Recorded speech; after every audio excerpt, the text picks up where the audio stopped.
Let's see how I do. I haven't practiced this one a lot. This is Chapter 8. Anne's bringing up is begun.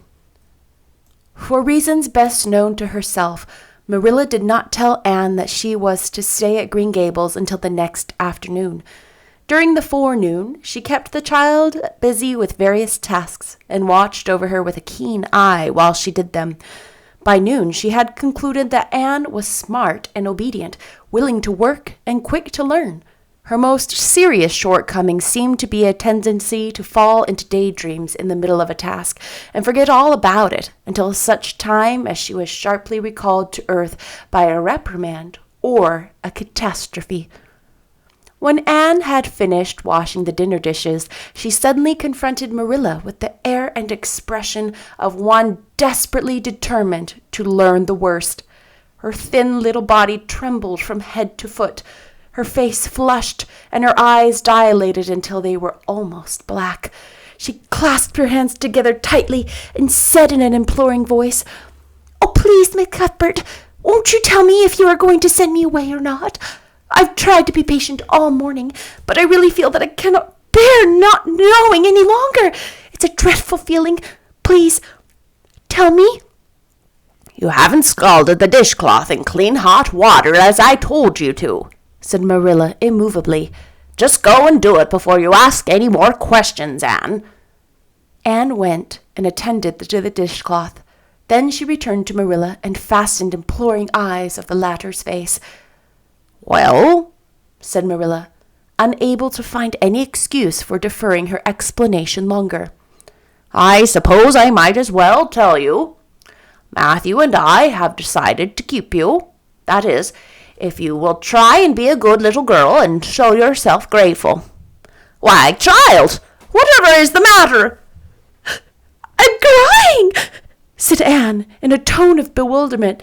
"I can't think why. I'm as glad as can be. Oh, glad doesn't seem to be the right word at all. I was glad about the White Way and the cherry blossoms, but this, oh, it's something more than glad. I'm so happy. I'll try to be so good. It will be uphill work, I expect, for Mrs. Thomas often told me I was desperately wicked. However, I'll do my very best. But can you tell me why I'm crying?" "I suppose it's because you're all excited and worked up," said Marilla disapprovingly. "Sit down on that chair and try to calm yourself. I'm afraid you both cry and laugh far too easily. Yes, you can stay here, and we will try to do right by you. You must go to school, but it's only a fortnight till vacation, so it isn't worth you going until it starts open again in September." "What am I to call you?" asked Anne. "Shall I always say Mrs. Cuthbert? Can I call you Aunt Marilla?" "No, you'll call me just plain Marilla. I'm not used to being called Miss Cuthbert, and it would make me nervous."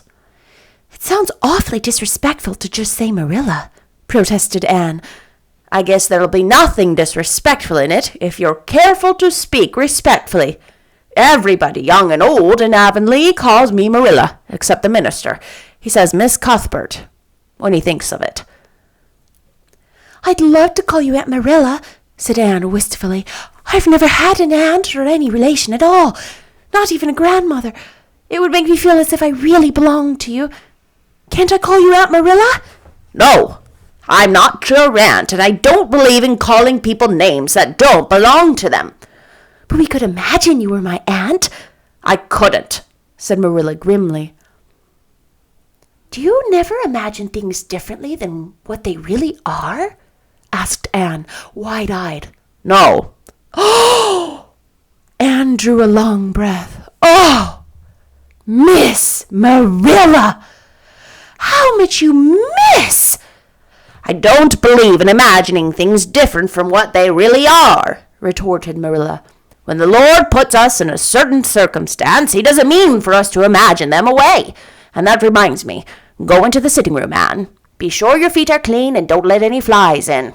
Bring me out the illustrated card that's on the mantelpiece. The Lord's Prayer is on it, and you'll devote your spare time this afternoon to learning it off by heart. There should be no more of such praying as I heard last night." "I suppose it was very awkward," said Anne apologetically. "But then, you see, I've never had any practice. You couldn't really expect a person to pray very well the first time she tried, could you? I thought out a splendid prayer after I went to bed, just as I promised you I would. It was nearly as long as the minister's and so poetical. But would you believe it? I couldn't remember one word when I woke up this morning, and I'm afraid I'll never be able to think out another one so good. Somehow, things never are so good when they're thought out a second time. Have you ever noticed that?" "Here is something for you to notice, Anne. When I tell you to do a thing, I want you to obey me at once, and not stand stock still and discourse about it. Just you go and do as I bid you." Anne promptly departed for the living sitting room across the hall. She failed to return. After waiting 10 minutes, Marilla laid down her knitting and marched after her with a grim expression. She found Anne standing motionless before a picture hanging on the wall between the two windows, with her eyes astar with dreams. The white and green light strained through apple trees and clustering vines outside fell over the rapt little figure with a half unearthly radiance. "Anne, whatever are you thinking of?" demanded Marilla sharply.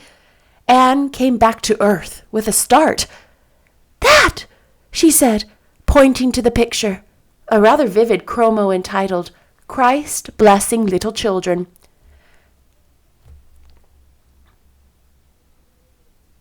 "And I was just imagining I was one of them, that I was the little girl in the blue dress, standing off by herself in the corner as if she didn't belong to anybody, like me. She looks lonely and sad, don't you think? I guess she hadn't any father or mother of her own, but she wanted to be blessed too, so she just crept shyly up on the outside of the crowd, hoping nobody would notice her. Except him. I'm sure I know just how she felt. Her heart must have beat and her hands must have been cold, like mine did when I asked you if I could stay. She was afraid he might notice her, but it's likely he did, don't you think? I've been trying to imagine it all out, her edging a little nearer all the time until she was quite close to him, and then he would look at her and put his hand on her hair, and oh, such a thrill of joy as would run over her. But I wish the artist hadn't painted him so sorrowful looking. All his pictures are like that, if you've noticed. But I don't believe he really would have looked so sad, or all the children would have been afraid of him." "Anne," said Marilla, wondering why she had not broken into this speech long before, "you shouldn't talk that way. It's irreverent, positively irreverent." Anne's eyes marveled. "Oh, I just felt as reverent as could be. I'm sure I didn't mean to be irreverent." "Well, I don't suppose you did, but it doesn't sound right to talk so familiarly about such things. And another thing, Anne, when I send you after something, you're to bring it at once, and not fall into mooning and imagining over pictures. Remember that. Take that card and come right back to the kitchen. Now sit down in the corner and learn that prayer off by heart." Anne set the card up against the jug full of apple blossoms she had brought in to decorate the kitchen table. Marilla had eyed that decoration askance, but had said nothing, propped her chin on her hands, and fell to studying it intently for several minutes. "I like this," she announced at length. "It's beautiful. I've heard it before. I heard the superintendent at the asylum Sunday school say it over once, but I didn't like it then. He had such a cracked voice, and he prayed it so mournfully. I really felt sure he thought praying was a disagreeable duty. This isn't poetry, but it makes me feel just the same way poetry does. Our Father who art in heaven, hallowed be thy name. That is just like a line of music. Oh, I'm so glad you thought of making me learn this, Miss Marilla." "Well, learn it and hold your tongue," said Marilla shortly. Anne tipped the vase of apple blossoms near enough to bestow a soft kiss on a pink-cupped bud, and then studied diligently for some moments longer. "Marilla," she demanded presently, "do you think that I shall ever have a bosom friend in Avonlea?" A what kind of friend?" "A bosom friend. An intimate friend, a really kindred spirit to whom I can confide my inmost soul. I've dreamed of meeting her all my life. I never really supposed I would, but so many of my loveliest dreams have come true all at once that perhaps this one will too. Do you think it's possible? Diana Barry lives over at Orchard Slope, and she's about your age. She's a very nice little girl, and perhaps she will be a playmate for you when she comes home. She's visiting her aunt over at Carmody just now. You'll have to be careful how you behave yourself, though. Mrs. Barry is a very particular woman. She won't let Diana play with any little girl who isn't nice and good. Anne looked at Marilla through the apple blossoms, her eyes aglow with interest. What is Diana like? Her hair isn't red, is it? Oh, I hope not. It's bad enough to have red hair myself, but I positively couldn't endure it in a bosom friend. Diana is a very pretty little girl. She has black eyes and hair and rosy cheeks, and she is good and smart, which is better than being pretty. Marilla was as fond of morals as the Duchess in Wonderland, and was firmly convinced that one should be tacked on to every remark made to a child who was being brought up. But Anne waved the moral inconsequently aside and seized only onto the delightful possibilities before it. Oh, I'm so glad she's pretty. Next to being beautiful oneself, and that's impossible in my case, it would be best to have a beautiful bosom friend. When I lived with Mrs. Thomas, she had a bookcase in her sitting room with glass doors. There weren't any books in it. Mrs. Thomas kept her best china and her preserves in there, when she had any preserves to keep. One of the doors was broken. Mr. Thomas smashed it one night when he was slightly intoxicated. But the other was whole, and I used to pretend that my reflection in it was another little girl who lived in it. I called her Katie Maurice, and we were very intimate. I used to talk to her by the hour, especially on Sunday, and tell her everything. Katie was the comfort and consolation of my life.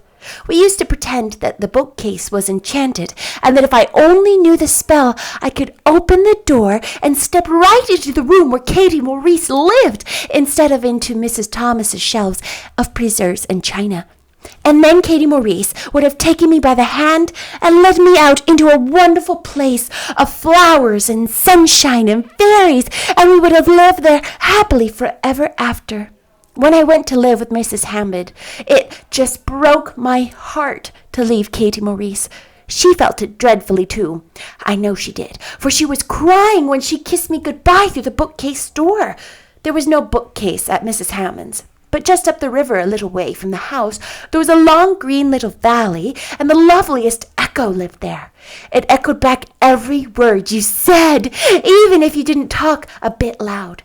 So I imagine that was a little girl called Violetta, and we were great friends, and I loved her most as well as I loved Katie Maurice. Not quite, but almost, The night before I went to the asylum, I said goodbye to Violetta, and oh, her goodbye came back to me in such a sad, sad tone. I had become so attached to her that I hadn't the heart to imagine a bosom friend at the asylum, even if there had been any scope for imagination there. I think it's just as well there wasn't, said Marilla dryly. I don't approve of such going-ons. You seem to half believe your own imaginations. It will be well for you to have a real live friend to put such nonsense out of your head. But don't let Mrs. Barry hear you talking about your Katie Maurices and your Violettas, or she'll think you tell stories. Oh, I won't. I couldn't talk of them to everybody. Their memories are too sacred for that, but I thought I'd like to have you know about them. Oh, look! There's a big bee just tumbled out of the apple blossom. Just think what a lovely place to live, in an apple blossom. Fancy going to sleep in it when the wind was rocking it. If I wasn't a human girl, I think I'd like to be a bee and live among the flowers. Yesterday you wanted to be a seagull, sniffed Marilla. I think you are very fickle-minded. I told you to learn that prayer and not talk, but it seems impossible for you to stop talking if you've got anybody that will listen to you. So go up to your room and learn it. Oh, I know it pretty nearly all now, all but just the last line. Well, never mind. Do as I tell you. Go to your room and finish learning it well, and stay there until I call you down to help me get tea." "Can I take the apple blossoms with me for company?" pleaded Anne. "No, you don't want your room cluttered up with flowers. You should have left them on the tree in the first place." "I did feel a little that way too," said Anne. "I felt kind of like I shouldn't shorten their lovely lives by picking them. I wouldn't want to be picked if I were an apple blossom, but the temptation was irresistible. What would you do when you meet with an irresistible temptation?" "Anne, did you hear me tell you to go to your room?" Anne sighed, retreated to the east gable, and sat down in a chair by the window. "There, I know this prayer. I learned that last sentence coming upstairs. Now I'm going to imagine things into this room so that they'll always stay imagined. The floor is covered with a white velvet carpet with pink roses all over it, and there are pink silk curtains in the windows. The walls are hung with gold and silver brocade tapestry. The furniture is mahogany. I never saw any mahogany, but it sounds so luxurious. This is a couch all heaped with gorgeous silken cushions, pink and blue and crimson and gold, and I am reclining gracefully onto it. I can see my reflection in that splendid big mirror hanging on the wall. I am tall and regal, clad in a gown of trailing white lace with a pearl cross on my breast and pearls in my hair. My hair is of midnight darkness, and my skin is of clear ivory pallor. My name is the Lady Cordelia Fitzgerald. No, it isn't. I can't make that seem real." She danced up to the little looking-glass and peered into it. Her pointed, freckled face and solemn gray eyes peered back at her. "You're only Anne of Green Gables," she said earnestly, "and I see you, just as you are looking now, whenever I try to imagine I'm the Lady Cordelia. But it's a million times nicer to be Anne of Green Gables than Anne of nowhere in particular, isn't it?" She bent forward, kissed her reflection affectionately, and betook herself to the open window. "Dear Snow Queen, good afternoon, and good afternoon, dear birches down in the hollow, and good afternoon, dear grey house up on the hill. I wonder if Diana is to be my bosom friend. I hope she will, and I shall love her very much. But I must never quite forget Katie Maurice and Violetta. They would feel so hurt if I did, and I'd hate to hurt anybody's feelings, even a little bookcase girl's or a little echo girl's. I must be careful to remember them and send them a kiss every day." Anne blew a couple of airy kisses from her fingertips past the cherry blossoms, and then, with her chin in her hands, drifted luxuriously out on a sea of daydreams. Oh, that was chapter 8. How beautiful was that? I absolutely loved that chapter. I didn't use my special light today. Can you tell? Hold on. Wait, hold on. There we go. How's this? How's that? Crazy? Yeah. Do I look like a candle? I always feel like I look like a candle if I do my hair like that. Anyway, I hope you enjoy, and I will see you tomorrow.